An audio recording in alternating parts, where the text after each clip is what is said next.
Hi, and welcome to The Gist. With all manner of gadgets at our disposal, it's little wonder that we have trouble attending to one thing at a time. As I wrote recently, our addictive devices can rob us of time to do deep work, be bored, or even daydream, all of which are vital for creativity. It's so easy to get caught up online, clicking one link after another, consuming information that has little value. Junk food for the mind, if you will, which adds up to many wasted hours. Not to mention the nagging guilt that comes with distracting ourselves from the things that really matter. Our overstimulated environments make it difficult to tame the beast of distraction. But a few nuggets of advice I've collected over time have proven effective for me. Maybe they'll be helpful to you as well. Establish pre and post work routines. There's a lot of good advice on having morning and bedtime routines. They provide a wonderful opportunity for self-care, reflection, and transition. But we rarely think about pre and post work routines, a set of things we do consistently to signal to our minds that work has begun or ended. I first heard this idea from entrepreneur and yoga instructor Sarah Beth, who has built a successful online yoga business.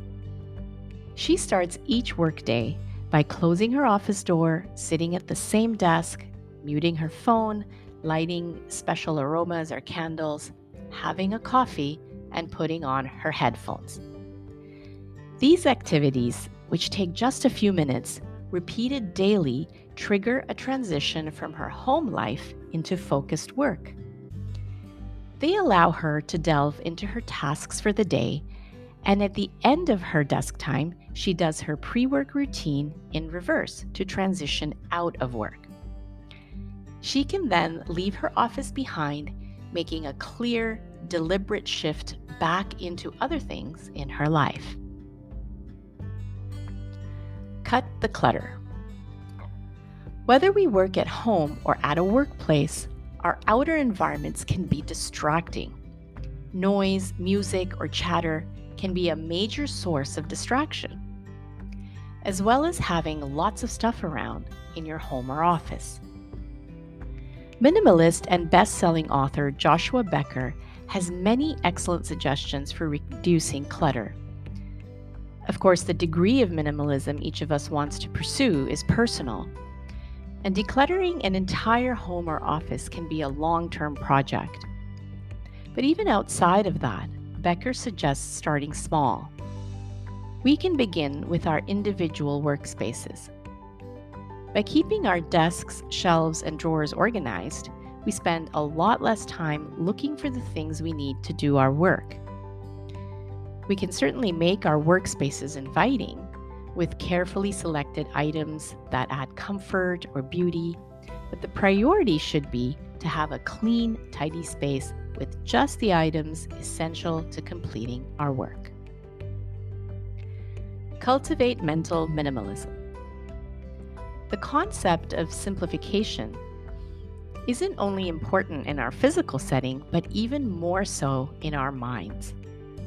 Mental minimalism is about identifying habits of mind that are drowning out time to think deeply about one task.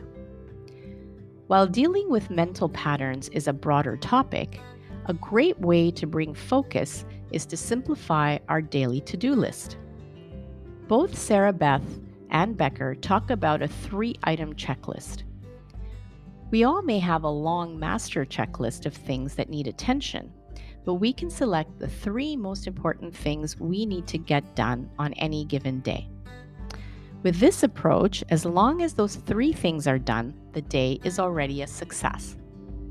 Then, if there's remaining time, we can choose to tackle another item from the master checklist, or we can choose to spend that time on leisure or hobbies, housework, social activities, while feeling good about having already finished what was most critical. Practice digital discipline. Of all the advice out there on dealing with devices, my favorite comes from journalist Catherine Price. She studied and written extensively on the price of handing over control to our devices and ways to make our devices work for us instead. I really like applying her 3-question checklist anytime I engage with a device, asking, what for, why now, what else?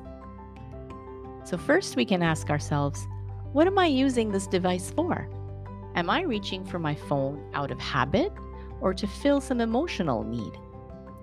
Next, we can ask, why do I need this device at this exact moment?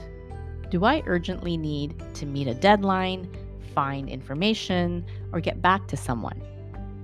And finally, what else could I be doing instead of reaching for a device? Can I defer the use of this device to do something else that's more meaningful? If we have good answers to these questions, and it still makes sense to use the device, then by all means, we should go ahead.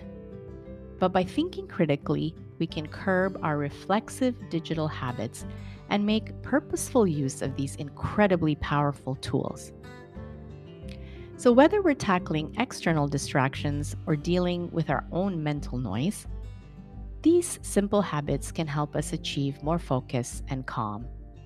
Life happens, and there will always be inevitable distractions we can't control, or even welcome distractions we want to indulge. But if we're looking to work more peacefully and productively, examining our environments and our own distracting habits can go a long way. On that note, wishing you a great week ahead, be well, and see you next time on The Gist.